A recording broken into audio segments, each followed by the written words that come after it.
우리 공부할 때 계절이 여러 번 바뀌는데 겨울에 영하로 떨어지는 날 출석률이 상당히 떨어지는데 오늘은 좀 많이 들어오신 것 같아요. 내일 영하 8도로 가는데 다행입니다. 이 표지는 제가 뭉크의 절규라는 그림이 있는데 챗GPT랑 작업을 해서 개조를 한번 해봤습니다. 사람들이 힘들어하는데 저울은 기울어져 있고 태양은 멀리 보이는데 희미하고 나름대로 그런 얘기를 했습니다. 최근에 TV를 보시면 이런 느낌이 드실 겁니다. 왜 트럼프 대통령이 잘 안 나온다라는 느낌이 안 드세요? 그죠? 그런데 언론 노출도가 대외 행사가 40%가 줄었다고 합니다.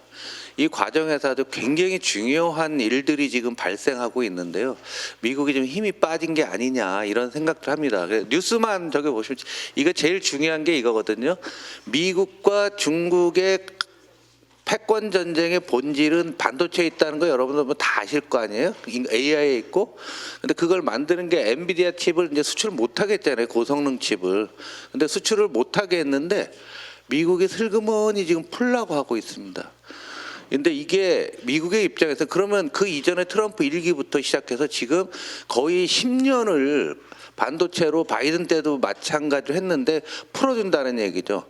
두 가지입니다. 경제적인 이유로는 엔비디아가 매출이 중국 매출이 안 나오니까 엔비디아 입장에서는 계속 로비를 하고 또 젠슨왕이 미국 중국 가갖고서 뭐 중국이 중요한 시장이다 뭐 좋은 코멘트들을 많이 했었어요. 그러다 보니까 트럼프 입장에서도 미국 정부 입장에서도 좀 이게 좀 아닌가 보다. 그리고 엔비디아 주가가 지금 상당히 떨어지고 있고 한 5개월째 조정을 받고 있거든요. 그러니까 중국에 다시 수출한다라는 이런 경제적인 측면이 있고요. 패권적인 측면에서는 뭐가 있냐면은 기술 분기라는 겁니다. 저도 여기서도 몇 번 말씀을 드렸는데 중국이 엔비디아 칩을 안 쓰고 화웨이가 다 만들어 버리게 되면은 이제 과거에 우리 보시면은 중국 문명과 서구 문명이 그냥 뚝 떨어져서 각자의 길을 갔었잖아요. 근데 중국이 미국에 기술적으로 의존을 하지 못하게 됐을 경우에는 이제는 중국을 더 이상 통제할 수 없다라는 굉장히 큰 문명사적인 측면이 있습니다. 그래서 이 구도는 매우 중요한 구도인데 미국이 한 발짝 물러서고 있다라고 하는 것은 그만큼 굉장히 중요한 거고 이게 다 최근 일주일 사이에 나온 뉴스예요. 그 다음에 중국과 얘기해서 전화했잖아요. 전화해서 야 내년에 좀 봅시다 하면서 빅딜 뭐 이런 얘기도 하고 있고 더군다나 일본의 다카이치가 중국을 자극하니까 트럼프 대통령이 이런 얘기를 했잖아요. 다카이치가 중 자극하지 말라 이런 얘기를 했고 대통령께서 다녀오신 G20 회담에서는 한번 생각을 해보시면은 미국이 합의문에 서명을 안 했죠. 보이콧했습니다. 얘기 안 하고 미국은 그냥 트럼프 가버렸는데 여기서 나머지 사람들이 이런 공동 협의를 하게 되면은 맨 마지막 날 우리 이렇게 하겠습니다 하고 공동 선언문을 발표하잖아요. 첫날 시작하자마자 발표를 했어요. 하면서 이게 중요하죠. 우리한테 일방적 무역 관행 대행 등 WTO 규범을 준수하겠다. 지금은 양자주의인데 다자주의로 다시 복귀하겠다고 되든 거예요. 딴 나라들도. 그래서 지금 우리가 보는 거와 다르게 미국의 입장에서 상당히 좀 만만치 않은 상황이고요. 이게 이제 국내적으로 가면은 마가 진영에서도 트럼프의 다양한 정책들 이민 문제로 해서 분열되고 있다는 모습이 나오고 있고요. 그 다음에 일론 머스크 하던 더치도 이제 사람들을 마구 잘라대다가 유명무실해져서 문을 닫았잖아요. 그리고 이 마가에서 여기 있죠. 스티브 배넌이라는 사람이 트럼프를 트럼프 일기 당시에 책사였는데 이 사람이 트럼프를 다시 공격을 하고 있고요. 요거는 뉴욕타임즈에 난 거고 요거는 CNN에 났던 건데요. 배터리 방전된 거 아니냐 얘기예요.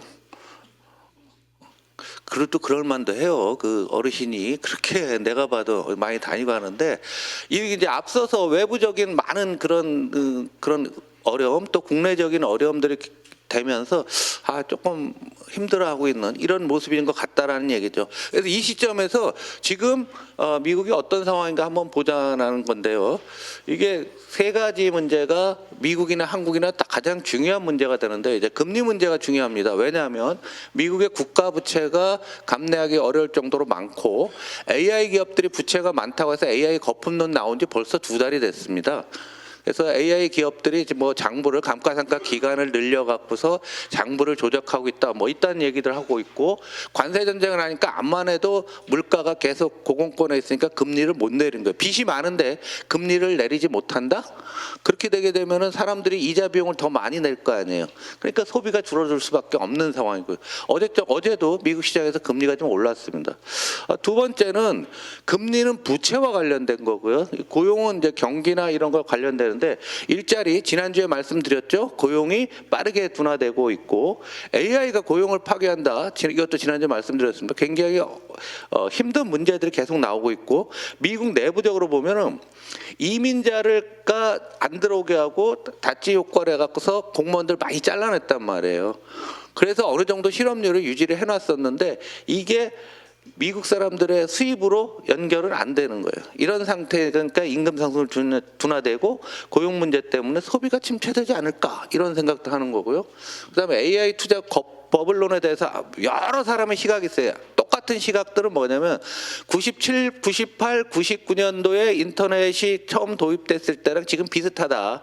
아직 여유가 있다라는 게 일반적인 시각인데 그리고 이 기업들이 당시 인터넷 기업들은 돈을 못 벌었는데 지금 우리 M7으로 대표되는 애들은 돈을 벌고 있으니까 괜찮다 해서 지금 치열하게 논쟁 중에 있습니다.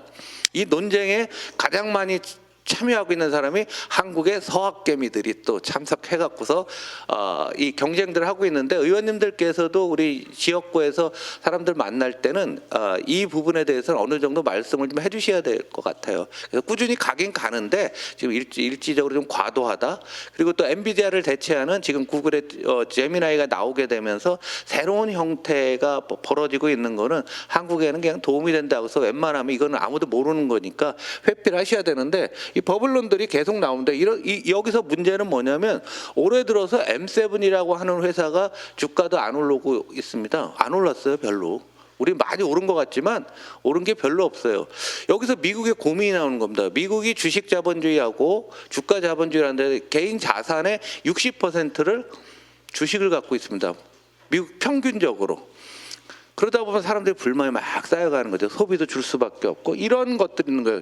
그런데 JP 모건에서 분석한 거 보면은 AI 산업이 2030년까지 10%의 수익을 내려고 하면은 그러니까 연 6,500억 달러의 매출이 필요한데 아이폰 이용자가 전 세계에 15억 명이랍니다.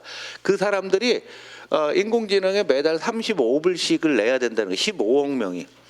불가능하죠. 이게 낼수록.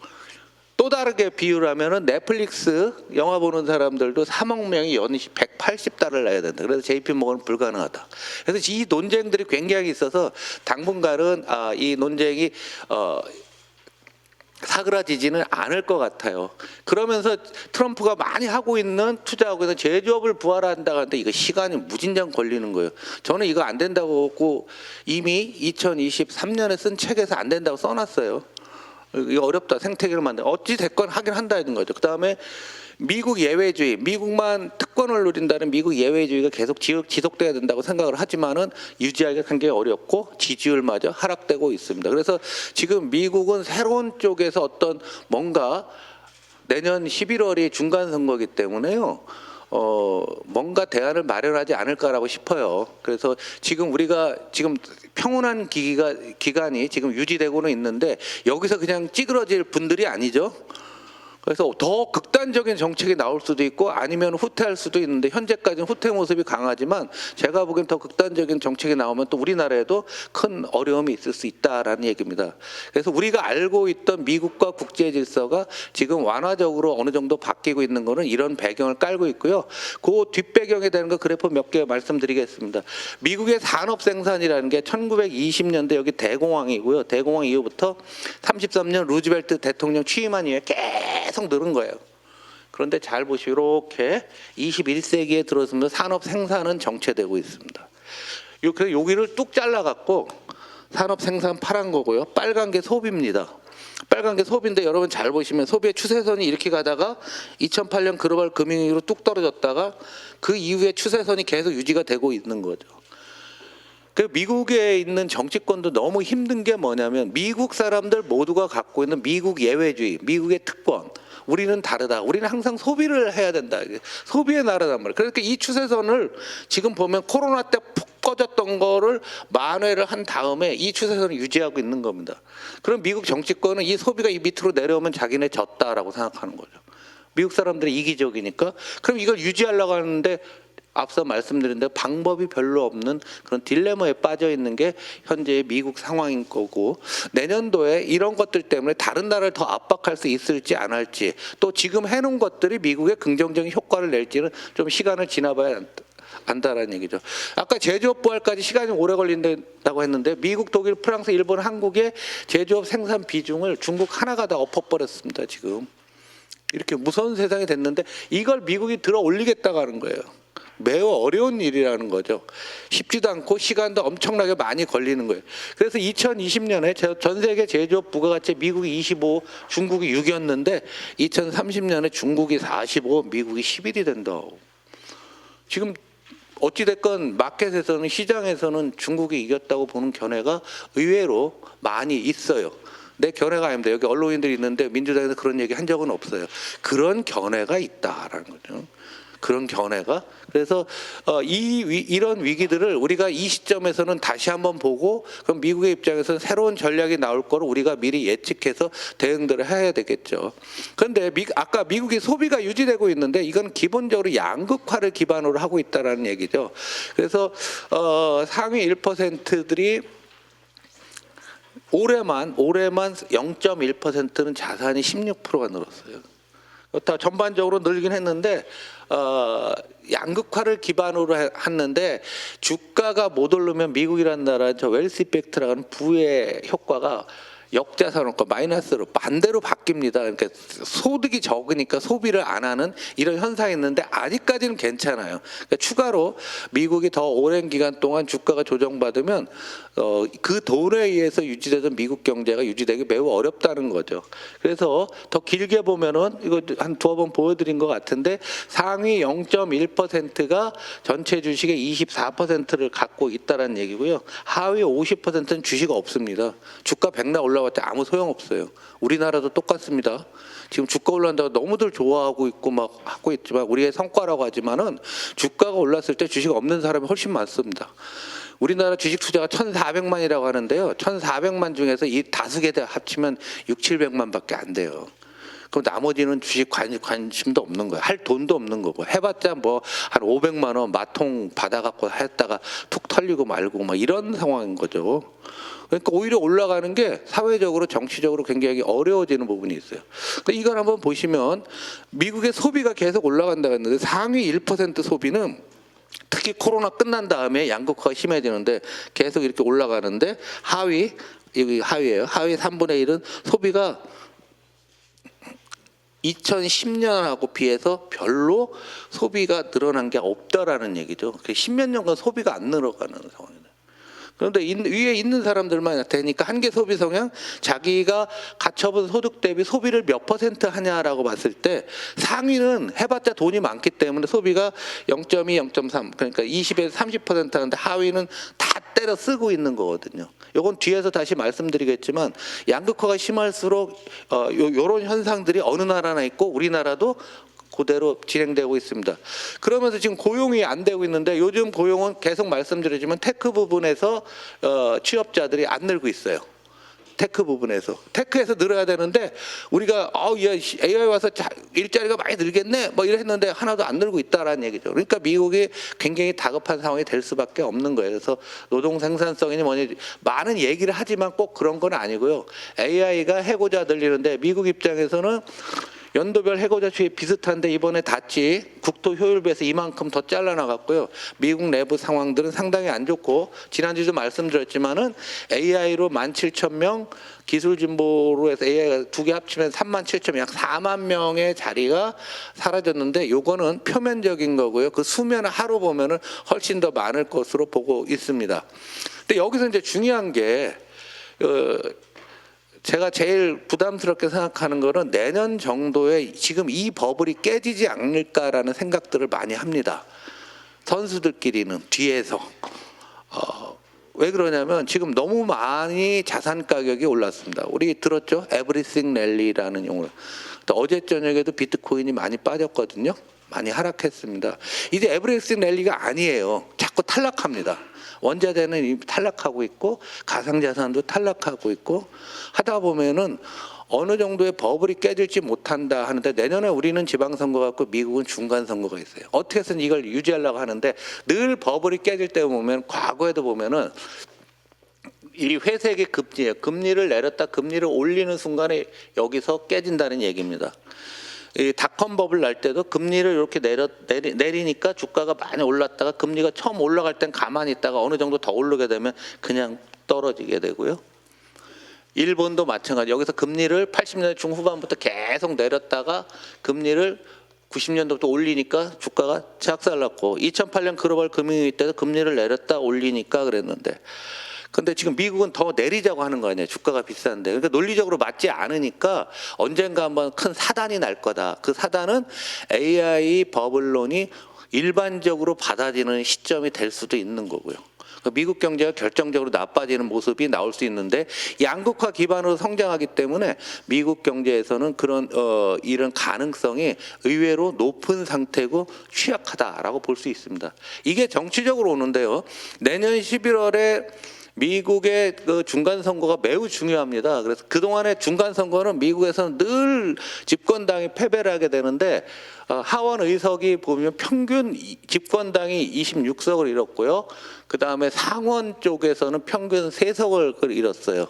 그래서 선거가 있는 연도에는 보면은 이 후진국이 하는 날에 재정 적자를 확 내갖고 공공 소비가 정부가 막 투자를 한 다음에 세금은 깎아주는 요게 전 세계 모든 나라의 공식입니다. 그런데 미국도 똑같은 이런 공식을 이 사람들이 해왔죠. 그런데 최근에 트럼프 대통령의 지지율이 그 뉴욕 시장 만 단위가 된 다음에 이렇게 뚝 떨어졌어요. 뚝 떨어졌다고요. 뚝 떨어지면서 내년 선거와 관련해서 지금 굉장히 위기 상황에 와 있는 거고 결론이 어떻게 날지는 지금 여러분과 함께 관찰을 해보자는 거지 지금은 결론을 내리고 예상할 단계는 아닙니다. 그러니까 상황이 좀 달라지고 있다라는 얘기입니다. 그래서 이번 선거를 갖고 지난 11월에 지방선거 있었잖아요. 미국에서. 그것의 의미를 보시면 모든 선거구에서 민주당이 다 이겼어요. 이게 대선 때 트럼프 지지율이고요.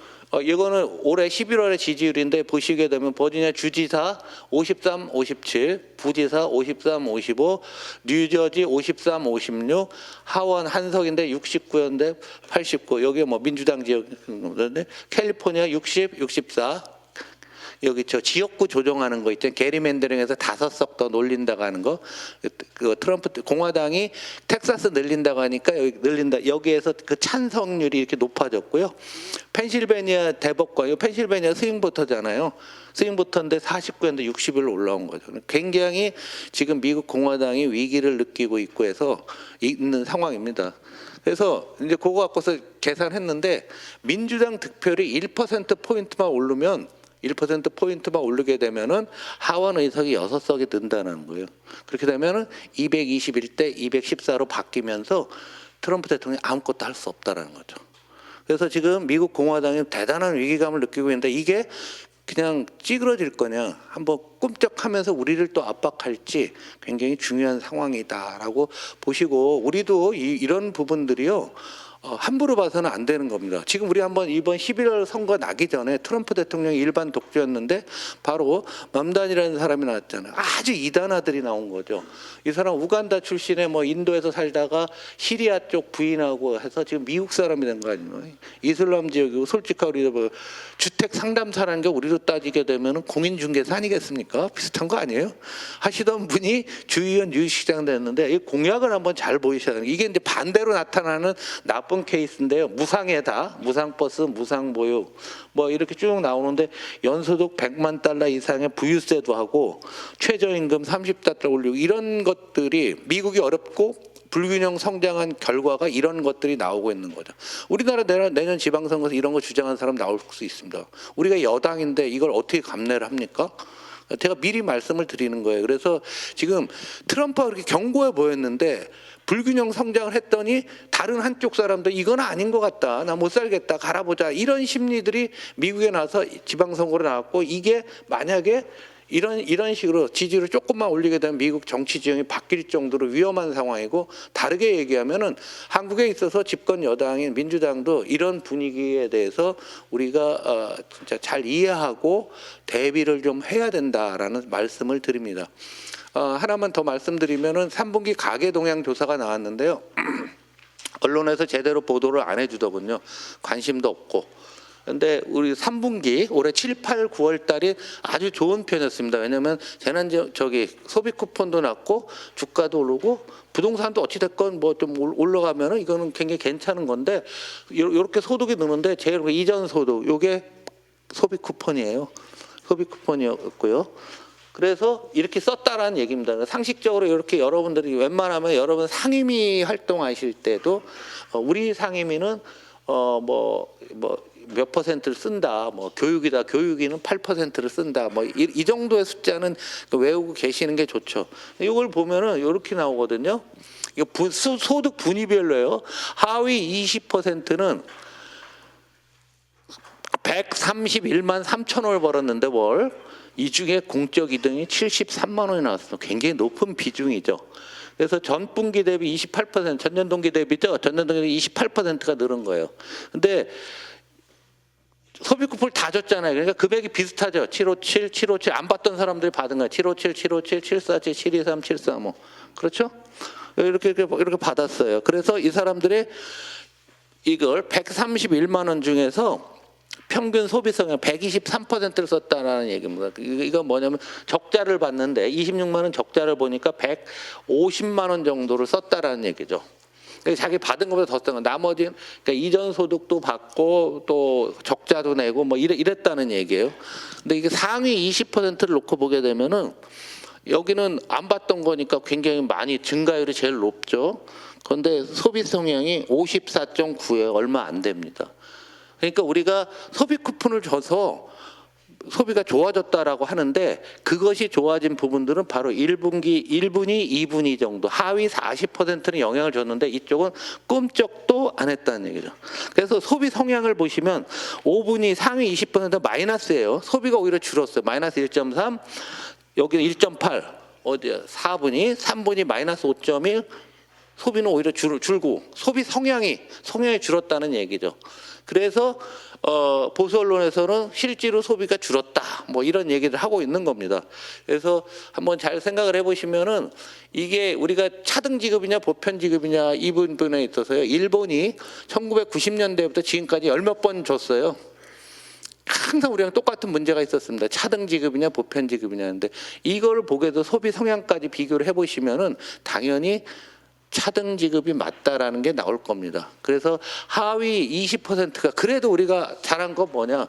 하위 20%가 소득이 늘고 전체 소득 중에서 지난 분기 4, 5, 6에는 22%를 먹는 데 썼는데 이번에 22로 들었으니까 분모인 소비 쿠폰 때문에 분모가 커진 상태에서 22%가 됐으니까 더 많이 썼다라는 그런 의미입니다. 그리고 제가 그래도 우리가 할 수 있는 게 이게 이제 음식 숙박인데 이게 외식하고 관광 뭐 이런 거예요. 그래서 우리가 그 소비 쿠폰을 줘서 이게 12.5에서 13.4로 증가를 했거든요. 그래서 이분들이 조금 숨통은 트였는데 계속 가기는 매우 어려운 상황이다라는 것을 볼 수 있습니다. 이걸 앞에 페이지랑 연결해서 보면 이런 얘기입니다. 상위 20%는 한 달에 1,158만 원을 벌고 지난달에는 1,074만 원이었는데 소비 쿠폰이 좀 들어가고 뭐 다른 요인에서 여기서 이렇게 늘어났는데 소비 성향이 54.9밖에 안 됐다는 얘기죠. 소비 성향. 그래서 소비 성향이 이렇게 높은 쪽에 돈이 돌아가는 방법들이 우리나라의 어떤 지속 성장을 위해서 중요하다라고 말씀을 드립니다. 마지막으로 시간이 많이 돼서 그런데요. 대통령께서 그 G20 회담 가기 전에 구조개혁 말씀하셨는데 지금부터 이게 되게 어려운 것 같아요. 미국이 어려움을 겪는 것, 우리가 어려움을 겪는 것 바로 여기에 있다라고 보는 거죠. 근데 이거는 양극화와 관련이 됩니다. 어떤 한 부류가 이 개혁을 해서 이득이 있게 되면 다른 한쪽에서는 마이너스가 나옵니다.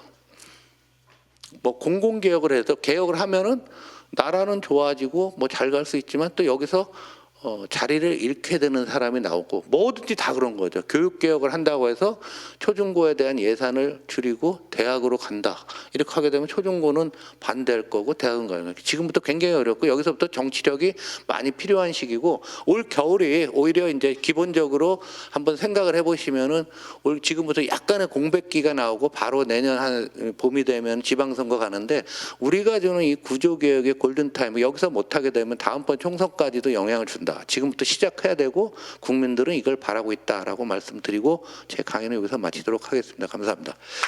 저기 이어서 이번에 그 SK증권의 서영수 상무가 발표할 텐데요. 그 코로나 국면에서 우리 국회 와서 참 우리 민주당 많이 도와주셨어요. 그동안에 정권 때문에 잠수를 타고 있다가 그런데 이제 금융만 하는 게 아니라 부동산에 아주 대단한 전문가입니다. 그래서 여러분들이 보는 우리가 이 경제는 민주당에서 잘 안 부르는 사람이 있어요. 잘 보시면은 부동산 전문가하고 그 다음에 가상자산 전문가를 안 부릅니다. 그 이유는 뭐냐면 그 전문가를 하는 사람들이 자기 비즈니스랑 연결이 돼 있어요. 그래서 국회에서 한번 강의하면 그 사진 찍었다가 내가 국회에서 국회의원 가르쳤다고 해서 사기치거든요. 그래서 그 특별히 안 부르는 게 있어요. 뭐 언론에 보면 뭐 부동산 전문가라고 해서 멋있게 나가서 어떻게 된다. 근데 그 사람들 다 업자예요. 그래서 안 부르는 것뿐입니다. 여러분들 그건 양해를 하시는데 중립적으로 금융 베이스로 부동산을 잘 보고 있고 우리 당에 큰 도움이 되는데 앞으로 의원님들도 세미나를 할 때 이렇게 부르시면은 아주 해박하고 그리고 굉장히 소신 있게 이야기하는 거예요. 그래서 민간의 입장에서 금융과 부동산을 다 본 사람 입장에서 이런 정책을 했으면 좋겠다. 특히 제안 중심으로 오늘 좀 해달라고 했습니다. 서영수 상무 모시겠습니다.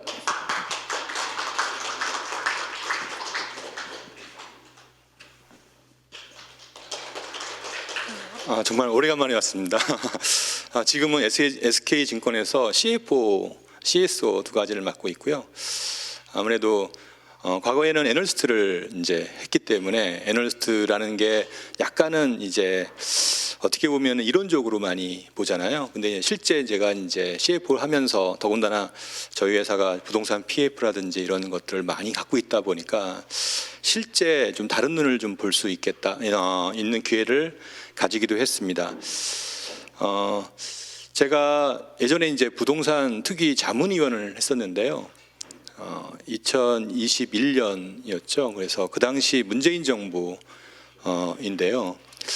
그때 많은 얘기를 했었는데 사실 안타깝게 또 아마 이제 문재인 정부가 정권을 놓치게 된 결정적인 계기가 부동산 정책 아니었나 생각을 합니다. 그래서 제가 이제 이렇게 말씀을 드리고자 하는 부분들은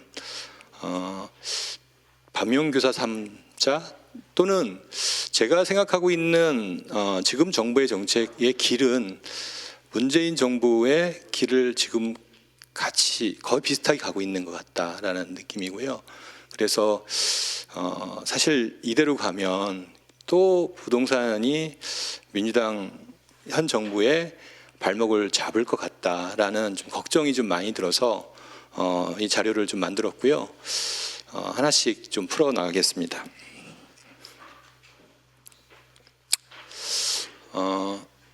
제가 좀 이 내용을 정리했는데요. 골자는 그겁니다. 정부가 해야 할 부분이 무엇인가? 정부의 역할, 정부의 의무, 부동산 관점에서입니다. 무엇이냐라는 겁니다. 보시면 굉장히 많습니다. 예. 우선 뭐 법적으로 본다라면 국가는 균형 있는 경제 성장과 안정, 적정한 소득의 분배 유지 이렇게 있죠. 우선은 집값을 어떻게 보면은 안정적으로 상승시켜야 되는 문제가 하나 있습니다. 그렇죠? 또한 집은 자산이자 재화이잖아요. 당연히 물가 측면에서 과도하게 또 오르면 안 되겠죠. 예, 두 가지가 상충되는 문제가 좀 있습니다. 또 하나 자산이란 말이에요. 집은 당연히 그러니까 이 자산이 어디는 오르고 어디는 떨어지고 이런 식이 되면은 이 결국에는 소득의 분배 문제. 사실 우리가 대부분의 자산이 부동산인데 이렇게 이 격차가 나게 된다라면 이것 또한 있을 수 없는 일이잖아요. 정부가 해야 할 일은 이 문제도 해결해야 된다고요. 또 하나 집을 사는데 어느 누가 현금으로만 삽니까? 기본적으로 빚을 통해 사잖아요. 대출을 통해 산단 말이에요. 이게 과도하게 빚을 많이 지게 되면 어떤 일이 생기죠? 결국에는 또 이게 금융위기와 연결된단 말이에요. 그 피해는 또 모든 국민이 지게 된다고요. 다시 말해서 금융 안정이란 부분도 꼭 해야 될 부분이다라고 얘기 드릴 수 있습니다. 자, 그러면은 이것만 있나요? 지금까지 요 얘기한 거는 어떻게 보면은 자산의 관점에서 얘기한 건데 집은 또 하나의 중요한 재화이잖아요. 그리고 꼭 필수제고요. 그래서 법적으로 주거권을 보장한다 이렇게 되어 있단 말이에요. 그러면 정부가 해야 할 일은 당연히 주거 안정 측면에서 정책을 취할 수밖에 없는 거겠죠. 주거 안정 중요하죠. 그리고 그거를 위해서 주택을 안정적으로 공급해야 된다. 그것도 해야 할 일이고요. 주택을 공급하기 위해서는 건설 산업을 어느 정도는 육성시켜야 되는 것도 정부가 해야 할 일이란 말이에요. 자, 보십시오. 이렇게 많은 목표가 있는데 정부가 과연 부동산 정책을 해서 성공할 수 있을까? 자, 또 하나 보십시오. 지금 여기 지금 1, 2, 3, 4, 1, 2, 3, 4 썼는데 지금 보면은 정부가 이 목표를 정부가 해야 할 의무가 있는데 그 중에 성공한 게 몇 개 있나 보시죠. 안정적인 주택가격 상승, 다음에서 보시겠지만 집값은 전국적으로는 많이 하락한 상황이죠. 물가 안정 반대인 거고요. 그 다음에 적정한 소득의 분배, 강남 집값만 오르잖아요. 당연히 지금 소득의 분배는 오히려 역행되고 있는 상황이란 말이에요. 금융 안정, 그거는 괜찮습니다. 상대적으로. 주거 안정, 지금 전세 가격 오르는 거 잘 아실 거고요. 주택 시장, 특히 건설사 시장은 더 최악인 상황이고요. 어떻게 보면은 성적표만 놓고 본다면 지금 현 정부의 부동산 정책 어떻게 보면은 문재인 정부보다 훨씬 더 못한 상황이다라고 말씀드릴 수 있습니다. 이게 현실입니다. 그러면 뭘 해야 될 건가? 이게 이제 중요한 과제인데 결론만 먼저 말씀을 드리면 정부는 제가 현실적 대안을 내놓는다라고 얘기한다라면 집값 안정 이거는 손을 떼라라는 게 제 정책적 제언이에요. 집값 안정은 손을 떼라. 포기하라는 얘기를 말씀을 드리고요. 다만 제가 집값 안정을 잡을 수 있는, 집값 안정할 수 있는 정책 대안을 내놓겠습니다. 충분히 내놓을 수 있는데요. 제가 아무리 말씀을 드려도 그 정책을 실행할 수가 현실적으로 어렵다는 겁니다. 따라서 다시 돌아가서 집값 안정화 대책은 포기해라라는 게 제 제언입니다. 자, 그러면 뭘 어떻게 되냐? 제가 말씀드린 거는 결국에는 정부가 해야 할 일은 금융 안정과 주거 안정을 통해서 정책 목표를 실행해라라는 게 제가 제안 드리는 거고요. 또한 이 두 가지를 시행하다 보면 집값 안정은 뒤에서 자연스럽게 따라온다. 안 따라온다? 그럼 포기하라는 얘기입니다. 자, 이제부터 시작하겠습니다. 하나씩요.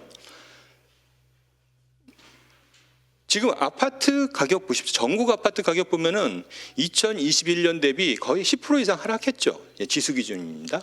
실제 기준은 더 많이 하락했겠죠. 그러면 우리가 지금 집값 오른다고 하는데 어떻습니까? 지금 전국은 아파트는 하락해 있고요. 오피스텔도 하락했고요. 다세대 주택은 뭐 똔똔 정도 되는 거죠. 경매 시장 볼까요? 이런 상황입니다. 이렇게 얘기한다면 정부의 정책적 접근은 부동산 시장이 과열이다가 아니라 지금 과도한 침체에 놓여 있다는 겁니다. 이에 따라서 엄청난 다양한 피해가 지금 나타나고 있다라고 얘기하는 게 오히려 적정하다고 얘기할 거예요. 예. 문제는 뭐죠? 양극화한 거잖아요. 예. 양극화. 여기 보시면은 이 서울을 SABC, SS 이렇게 쭉 나눴습니다. 어쨌든 등급별로 상급지, 하급지 나눈 겁니다.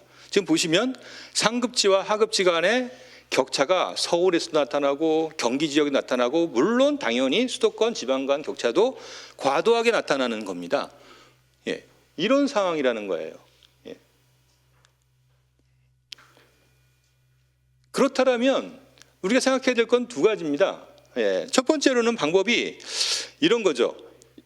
양극화 문제를 해결하는 방법. 첫 번째로는 아까 말씀드렸듯이 집값이 하락하고 있다. 두 번째는 양극화가 되고 있다. 근데 지금 이거를 해결하는 방법을 어떻게 할 것인가라는 건데, 오르는 강남의 집값을 잡을 것이냐, 아니면 아까 말씀드렸듯이 지금 중요한 거는 집은 자산이기 때문에 하락하는 거를 잡는, 상승한 걸 잡는 게 아니라 거꾸로 지금 갭이 많이 벌어졌으니 빠진 지역을 부양해서 상승률을 균등하게 맞출 것이냐, 이 두 가지의 선택지에 있는 거죠. 어떤 게 더 나을까요? 어떤 게 더 실현이 가능할까를 생각을 해볼 필요가 있습니다. 예. 현재는 어떤 걸 하죠? 예. 오른 지역을 규제하고 있잖아요. 근데 문제가 뭐죠? 오른 지역을 규제했더니 오르지 않은 지역도 규제가 들어가고, 더군다나 실제 거래하는 실수요자의 피해도 굉장히 커지고 있고요. 그리고 그게 경제 전체적인 피해도 더 커지고 있는 상황입니다. 예, 이런 문제예요. 그러면 이거를 어떻게 해결할 것이냐. 예. 보시죠. 구체적으로. 지금 서울의 아파트가 저희가 아주 구성을 나눴는데, 보시면 실제 집값이 오르는 지역은 SA 지역이라고 서울 있잖아요. 7.32%에 불과합니다. 대부분 집값이 보합 정도거나 물가 상승률 수준의 상승이거나 아니면 오히려 하락하는 거예요. 근데 정부의 정책은, 나머지 지역에 대한 정책은 거의 없고 온리 지금 서울 SA 7.3%의 타겟을 두고 정책을 지금 집행하고 있는 거죠. 그 결과는 오히려 피해는 서울 SA 지역은 집값은 못 잡고 오히려 나머지 지역은 거래 침체만 야기하고 집값만 떨어뜨리는, 아까 맨 처음 말씀드렸던 적정한 소득의 분배의 목표에 오히려 반대되는 정책을 취하고 있다는 점이죠. 당연히 청약 쪽에서는 당연히 양극화는 심화되고 있고요. 지방은 오히려 그러다 보니까 더 미분양이 늘어나고 당연히 안 좋은 상황이 초래되겠죠. 자, 아주 최악 중에 최악입니다. 저는 부동산 경매 신청 건수, 신규 연체 이런 것들을 매우 중요한 지표로 보고 있거든요. 이거는 실제 국민들이 느끼는 체감 경기의 핵심 지표라고 볼 수 있습니다. 보시죠. 아파트, 수익형 부동산, 오피스텔, 다세대 주택 역대 최고치를 기록하고 있습니다. 경매 건수가요. 경매를 왜 하죠? 파산하니까 경매하잖아요. 파산하는 사람이 이렇게 많이 늘어나고 있다는 겁니다. 이 앞에 있는 연체 보시죠. 예, 경기 좋아진다, 돈 풀어서 좋아진다 얘기하잖아요. 근데 실제는 안 그렇습니다. 신규 연체 보시면 특히 중기법인 기하급수적으로 올라가잖아요. 예, 가계 연체 지속적으로 올라가고요. 예. 이 사람들 대부분 다 어떻게 보면 부동산과 연관된 내수산업, 예, 이런 쪽에, 자영업도 마찬가지입니다. 이런 쪽에서 일하고 있는 사람들인데 부동산 시장이 과도한 침체가 장기화되면서 이 사람들이 연체에 빠지고 지금 경매로 들어가면서 파산하고 있는 그런 상황이 이렇게 많이 늘어나고 있다는 겁니다. 예. 이거는 왜 외면하냐 이거죠.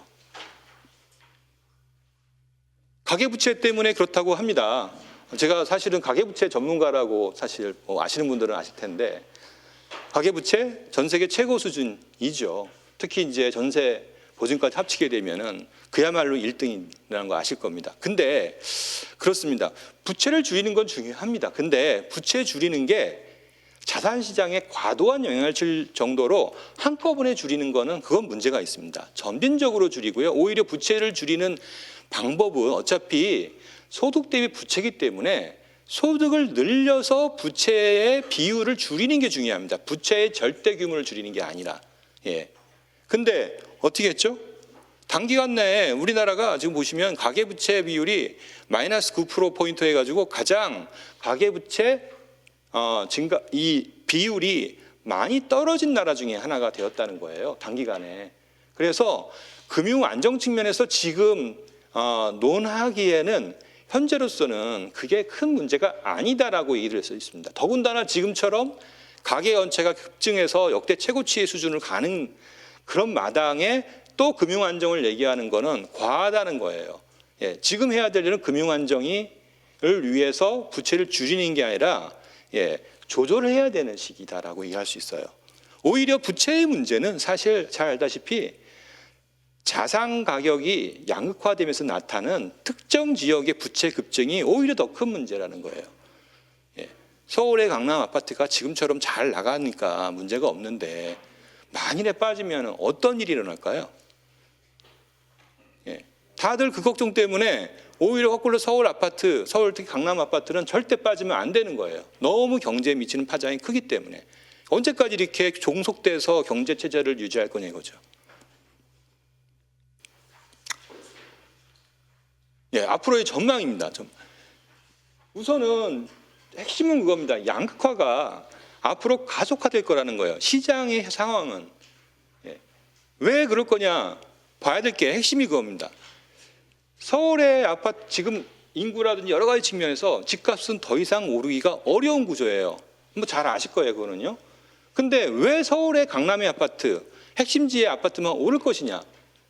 아까 말씀드렸듯이 집값이 더 이상 오르기 어렵다고 얘기했잖아요.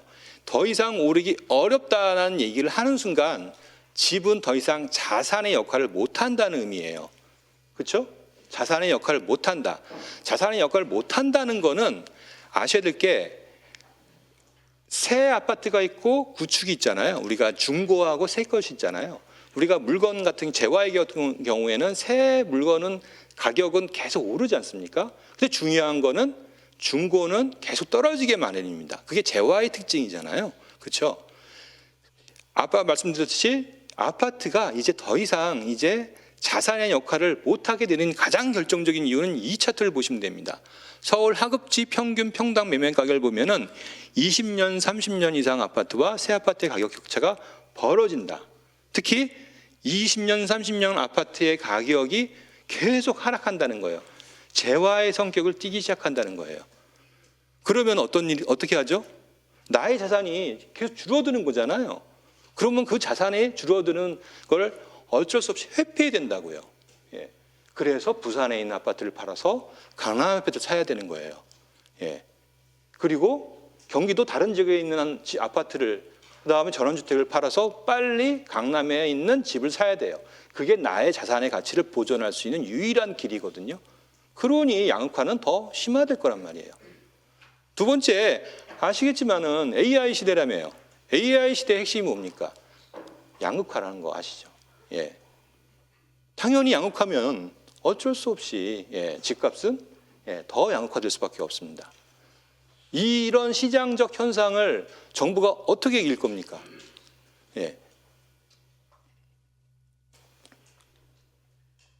이거는 보시겠지만 당연히 소득의 양극화 진행되겠죠. 여기에 한 가지 민주당 정부가 미스한 가장 중요한 게 뭐냐면 저는 주식시장은 주식시장이고 부동산은 부동산 시장이다. 이렇게 단절해서 보는 경향이 굉장히 강한데 주식과 부동산은 그냥 하나의 자산입니다. 돈 있는 사람들은 더군다나 강남에 집을 사고 어느 정도 소득이 있고 자산이 있는 사람들은 그냥 하나의 포트폴리오일 뿐입니다. 그러지 않나요? 그러면 주식시장이 오르면 당연히 돈을 벌 거 아닙니까? 돈을 벌어서 그거를 집을 판단 말이에요. 그 판 돈을 뭐 하죠? 집 사야잖아요. 그렇지 않습니까? 그럼 거꾸로입니다. 내가 부동산에 돈을 벌었어요. 그러면 집을 팔았습니다. 그 돈을 뭐 하죠? 주식 사야 됩니다. 그렇죠? 근데 그게 빚이라는 게 없다는 가정에서는 돈이 주식에서 부동산, 부동산에서 주식으로 이동할 수 있습니다. 근데 중요한 거를 잊어버렸습니다. 뭐가 있죠? 양쪽 다 빚이라는 게 있습니다. 레버리지라는 게 있어요. 가격이 오르면 무조건 다 레버리지가 다 커지게 마련입니다. 그죠? 그 레버리지가 커지는데, 예, 분명히 지금 얘기한 거는 집을 팔고, 예, 다시 주식을 샀단 말이에요. 근데 빚이 없으면은 돈은 그대로이기는 하겠지만, 이전이 되겠지만, 레버리지가 있으면은, 레버리지 생기면은 그렇지 않죠. 왜냐하면 그 사는 사람도 있을 거 아니에요. 집을 사는 사람은 또 레버리지를 일으켜서 들어오기 때문에 결국에는 돈의 규모는 커지게 마련입니다. 그래서 서울 아파트와 코스피 상승률이 정회선 관계를 보이고, 그래서 보시면은 보세요. 지금 가계대출만 레버리지를 쓰는 게 아니라 여기 보시면 신용융자, 뭐 고객인 예탁금 이런 쪽이 같이 레버리지가 일어나 가지고 돈이 커지는 거예요. 서로 보완제로서 상승 효과를 유발한다는 겁니다. 부동산 시장이 안정되길 바란다라면 적어도 자산 시장에서, 특히 주식 시장에서의 부양을 하는 것은 굉장히 어려운 환경을 만든다는 겁니다. 현실적으로 즉 주가가 오르는데, 특히 주가도 보면은 양극화잖아요, 그렇죠? 오르는 놈만 오른단 말이에요. 오르는 게 엄청 많이 오르잖아요. 그러니까 당연히 강남의 A급지의 집값은 더 오를 수밖에 없는 그런 여건이라는 거예요. 뭐 입주 물량 뭐 당연히 얘기 안 해도 아실 겁니다. 근데 공급을 한번 얘기할까요? 공급 많이 대책 내놓잖아요. 그렇죠? 근데 한번 생각해야 될 게 있습니다. 공급을 왜 하죠? 집이 없는 사람한테 공급하려고 하는 거 아닌가요? 주거 안정이 목적 아닌가요? 근데 강남에 공급되는 아파트는 도대체 얼마짜리죠? 그 사람들이 그러니까 다시 말하면 무주택자가 살 수 있는 아파트인가요? 그렇지 않고요. 또 하나, 지금 서울의 아파트는 보시면 70% 이상이 재건축으로 이루어지는데, 저도 청담동에 살아봤지만 여기 보면은 이제 재건축 아파트 있잖아요. 재건축 아파트를 재개발을 하거나 재건축을 해서 새로 공급하게 되면은 그 동네는 어떤 동네가 될까요? 재건축이 안 된 상태에서는 나름 소셜 믹스도 있었고 중산층도 살 수 있지만, 새로 짓게 되면 어떤 일이 생긴가요?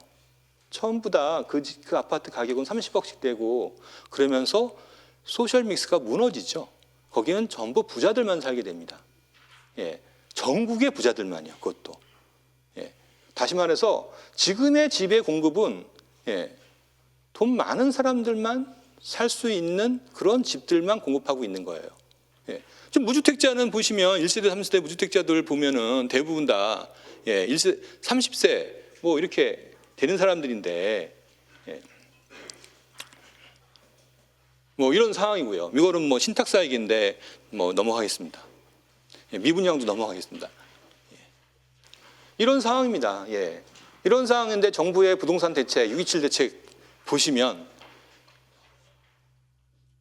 디테일한 부분에서는 뭐 저도 많은 부분 이 내용들을 얘기한 부분이 있기 때문에 어느 정도는 굉장히 좋은 정책이라고 생각합니다. 그렇지만 과거 문재인 정부의 정책과 비교해 보더라도 큰 기조는 달라지지 않았다라는 거예요. 627 부동산 대책, 그 다음에 10, 15 부동산 대책, 모든 게 핵심이 뭐죠? 강남 집값 잡기잖아요. 그렇죠? 강남 집값 잡기. 그래서 양극화를 해소하자 이겁니다. 근데 기본적으로 정책의 핵심이 뭐죠? 무주택자, 그러니까 집을 사는 사람에 대한 규제가 메인이었습니다. 근데 집을 사는 사람에 대한 규제를 해서 집값이 어떻게 떨어질까요? 그래서 자신이 없으니 풍선 효과를 걱정하는 거예요. 그렇죠? 그래서 풍선 효과를 최소화하는 정책 중심으로 내놓을 수밖에 없었던 거예요. 집값이 떨어지려면 어떻게 하나요? 쉽게 말해 주식이 떨어지려면 어떻게 하죠? 주가가 떨어지려면? 삼성전자 주가가 떨어뜨리려면 잘 아시잖아요. 갖고 있는 사람이 팔게 하는 정책을 쳐야 예, 주식값이 떨어지잖아요. 근데 왜 부동산은 맨날 사는 사람에 대한 규제만 하죠? 그리고 공급은 비싼 아파트 공급 중심으로 하고요. 실제 실수요자를 위한 주거 안정을 위한 정책은 안 내놓고 굉장한 괴리가 생길 수밖에 없는 거죠. 당연히 그러니 정부의 정책은 전시 효과밖에 없습니다. 정책 내놓은 2주, 3주, 길어야 한 달짜리입니다. 한 달짜리 정책만 계속 쳇바퀴식으로 나올 수밖에 없는 거예요. 그렇지 않을까요? 종부세를 인상한다 얘기하잖아요. 그거 갖고 과연 효과적일까요? 어차피 종부세 인상 1%, 2%, 3% 한다 가정해보죠. 그래봐야 정권 바뀌면 어차피 도루묵 될 거란 말이에요. 다 그 사람들은 알 거라고요. 투덜투덜대고 욕은 하겠지만 그리고 버틸 겁니다. 아마 갖고 있는 사람들 안 팔 거예요. 왜? 지금 양극화되면서 거기에 사는 사람들은 더 이상 레버리지가 예전 같지 않거든요. 많이 줄어서 충분히 인내할 능력이 생겼단 말이에요. 그런 거 해봐야 그 사람들이 얼마나 팔겠어요. 궁극적으로 양극화되는 상황에서 돈 많은 사람들은 계속 늘어나는데 강남집값 더 오르겠죠. 이런 상황에서 정부의 정책이 효과를 기대하는 거는 제가 보기에는 굉장히 오히려 무리가 간다라는 얘기예요. 10.15 대책 핵심은 토지거래 허가 지역이잖아요. 그래서 전세 끼고 갭 투자하지 말라. 그 내용이 핵심일 텐데 과연 이게 효과적일까? 이것 때문에 집을 갖고 있는 사람이 팔까? 생각하시나요?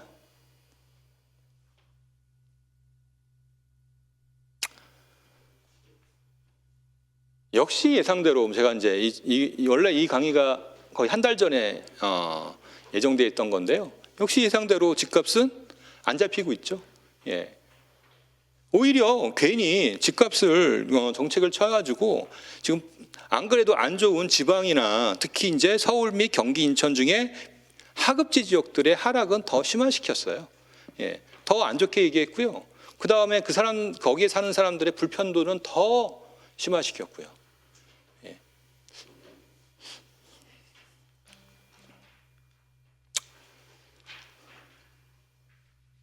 그리고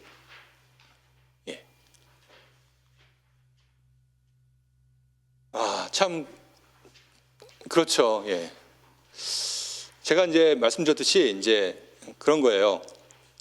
정부가 취할 수 있는 정책, 집값 안정을 위해 취할 수 있는 정책은 저는 안 하는 게 맞다라는 게 기본적인 입장입니다. 근데 한다라면 반드시 집값은 잡아야 됩니다. 문재인 정부처럼 한다 그래도 못 잡으면은 부메랑으로 돌아올 겁니다. 그러면 집값을 잡는 방법은 뭐가 있을까요? 한 가지 있습니다. 딱 한 가지. 갖고 있는 사람이 집을 팔아야 돼요. 갖고 있는 사람이 집을 어떻게 하면 팔 수 있을까요? 서울, 특히 강남을 가장 살기 좋은 도시가 아니라 살기 안 좋은 도시로 만들면 됩니다. 살기 좋은 도시라는 명목을 갖고 여러 가지 정책을 취하는 순간 그거는 모든 정책은 무효됩니다. 무의입니다. 무의. 실효성이 없는 정책이 나올 수밖에 없습니다. 그렇지 않을까요? 사실 여기 계신 분들 강남에 계시는 분들 계실 텐데 이사 가고 싶은 마음이 있을까요? 그렇잖아요. 현실이 그렇습니다. 그러면은 제가 이제 이렇게 아주 쉽게 얘기했는데 그러면 좀 더 포장해서 얘기하면 어떻게 하면 얘기하면 될까요? 서울의 도시를 살기 좋은 도시에서 직장인 2030 세대의 근로자가 살기 좋은 도시, 젊은이들이 살기 좋은 도시로 바꾸자는 거예요. 느낌이 좀 다르죠? 근데 2030 세대 젊은이들이 사는 도시는 그렇게 살기 좋은 도시는 아니에요. 그렇죠? LA에 제가 3년간 살았었는데 LA 가보시면은 코리아타운 가보셨죠? 거기가 이제 다운타운이에요. 근데 거기 가보면 도저히 사람이 어떻게 살지 할 정도로 안 좋단 말이에요. 예. 그렇잖아요. 그러니까 어떤 일이 생길까요? 거기에 살던 부자들이 다 교외로 나갑니다. 교외로. 예. 그리고 출퇴근을 하고요. 차로 출퇴근하고. 그럼 거기에는 누가 사냐? 진짜 저소득층 근로자. 이 사람들은 어디서 일하냐? 주로 바로 직주근접이라고 해서 우리 소위 말해서 가장 가까운 오피스라든지 어디서 이제 일을 하는 거죠. 허드렛일이라든지 아주 좀 이렇게 3D 업종에 일을 하는 거죠. 예. 그렇게 되면 자연스럽게 우리가 그거를 말하는 게 슬럼이라고 하잖아요. 슬럼가라고. 예. 그렇게 할 수 있죠. 중요한 거는 관점 자체를 바꾸지 않으면 저는 안 된다. 라고 보는 거예요. 여기 보시면 녹지 많잖아요. 그렇죠?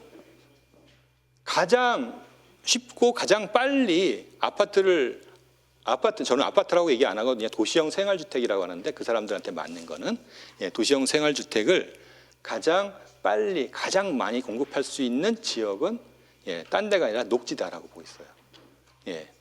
녹지를 없애는 거는 서울의 도시가 살기 좋은 도시에서 살기 안 좋은 도시로 바꿔지는 가장 중요한 전환점일 겁니다. 과연 그거 할 수 있냐 이거죠. 쉽지 않죠.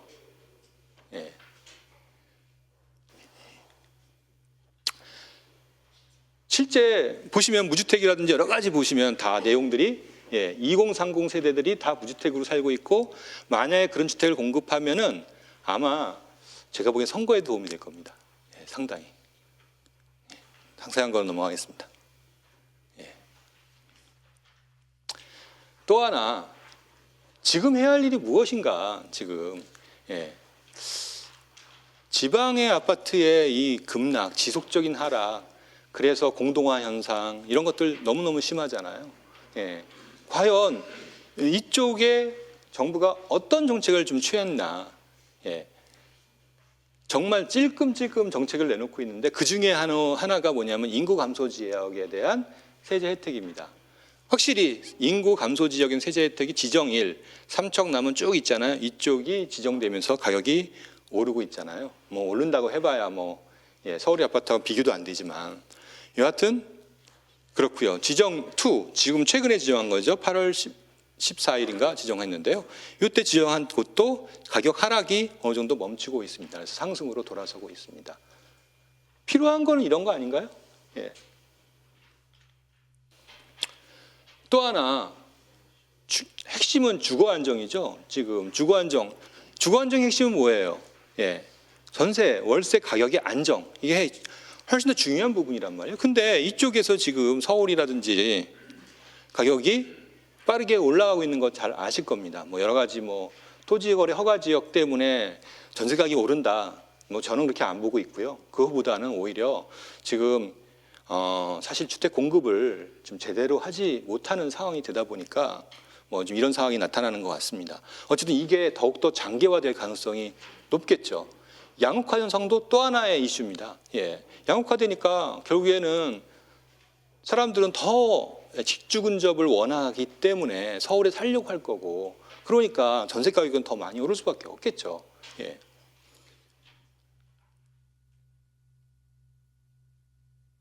보시죠. 임대차 3법에 대해서 제가 예전에 많이 비판을 좀 했었는데 임대차 3법이 도입되고 나서 나름은 어느 정도 성과를 거뒀습니다. 보시면은 여기 갱신 1이라는 빨간색이 있는데요. 갱신 1이 이제 요건데요. 이게 이제 임대차 3법 계약갱신 청구권을 행사한 경우에 가격 상승률입니다. 5% 미만이 4.2니까 충분히 효과가 있죠. 근데 갱신 2라고 있습니다. 이 사람들은 갱신 기간 이제 청구권 행사 기간이 끝나서 또 갱신하는 사람들입니다. 근데 그 사람들은 벌써 가격이 10몇 %씩 오른 거잖아요. 그러면 평균적으로 생각해 본다라면은 그렇게 세입자가 이 계약갱신 청구권의 그러니까 임대 3법에 의해서 혜택을 보는 게 많다라고 보기가 현실적으로 어려운 거죠. 그러니까 다시 말씀드리면 한 번의 계약갱신 청구권이 부족하다는 것을 우리가 이 차트를 통해서 얘기할 수 있습니다. 또 하나 봐야 될 거는 계약갱신 청구권의 행사하는 비중이 전체 전세 계약 중에 30%가 안 된다는 거예요. 그러니까 임대차 3법이 수정은 반드시 필요한 게 아닌가 생각이 되고요. 한번 이렇게 생각해 보시죠. 이제 선진국의 경우에 우리도 마찬가지잖아요. 금융소비자보호법이 더욱더 강화되고 있고 강화될 거잖아요. 그렇죠? 근데 금융소비자보호법의 핵심은 이 대출자를 보호하는 게 핵심이거든요. 원래 취지는. 예. 그래서 그렇게 잘 만들었단 말이에요. 근데 생각해야 될 게 왜 은행에서 대출받은 사람들만 금융소비자보호법의 보호를 받죠? 예. 우리가 아까 제가 부채를 얘기할 때 전세보증금도 부채 중에 가장 중요한 부채 중에 하나잖아요. 그럼 전세보증금 부채를 받은 사람들은 어떻게 보면 또 하나의 보호해야 할 대상인데 왜 그 사람들은 보호를 금융소비자 보호의 절반이 아니라 10분의 1 수준도 보호를 받지 못한다는 얘기냐 이거죠. 그거는 고민해 볼 필요가 있습니다. 예. 오히려 지금 해야 될 일은 어떻게 보면 임대차 3법을 더욱더 보완해서 이런 이 전세 거래에서 생길 수 있는 각종 피해를 보호해야 된단 말이에요. 그거를 정부가 보호하는 게 아니라 참 안타까운데 권원보험이라든지 이런 것들을 만들어서 민간에 보험할 수 있도록 그런 시스템을 구축하는 게 저항도 적고 효과도 더 큰데 왜 그거를 허그라든지 맡겨서 전세 사기를 이렇게 유발하고 이렇게 하냐 이거죠. 참 안타까운 일입니다. 여하튼 기본적인 취지는 그렇습니다. 정부가 해야 할 일은 할 수 있는 것만 하자는 게 저는 제 주장이고요. 따라서 집값 안정 그거보다는 오히려 주거 안정이나 기타 금융 안정 쪽에 더 초점을 맞추면 훨씬 더 정책 효과를 낼 수 있다. 그리고 국민들이 원하는 정책들을 낼 수 있다는 게 기본적인 생각이고요. 혹시 질문 있으시면은 뭐 또 질문 부탁드립니다.